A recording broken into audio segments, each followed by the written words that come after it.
Монголын үндэсний радио ярьж байна. Улаанбаатарт 9 цаг. Байна уу? Өө байна аа. За миний үгийн бийсэн ажил албан тавлаг уу? Имлэг явах баяр төхөд ажил ихтэй л.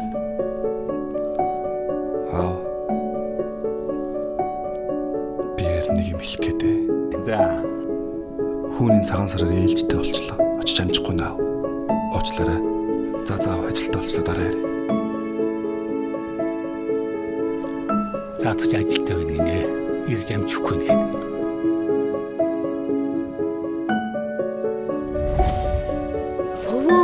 Цагаан сар гэж ямар баяр юм бол айлалган бууж хэмгдэг буусны баяр юм уу?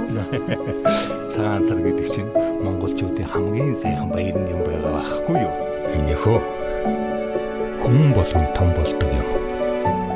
Гадаа дотоодод сурна. Ажилтай болно. Өөрөөр газраарч явна. Заримдаа бүр завгүйгээд зарим нь хол байна гэдэг уулзахгүй ч уддаг.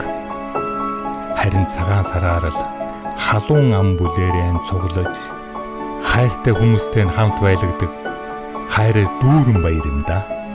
Цагаан сар бол хайртай хүмүүсээ заавал эргэж очдог баяр гэдгийг л санаарай минь хөө. Энэ манай өвөгийн мөр байна.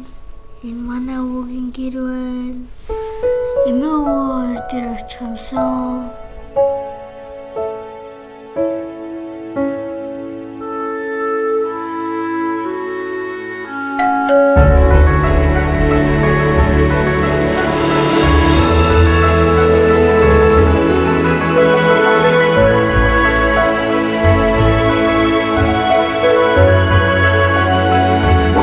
Золгох мөч бүхэн хамгийн сайхан сар шиндээ сайхан шинлээрэй. KFC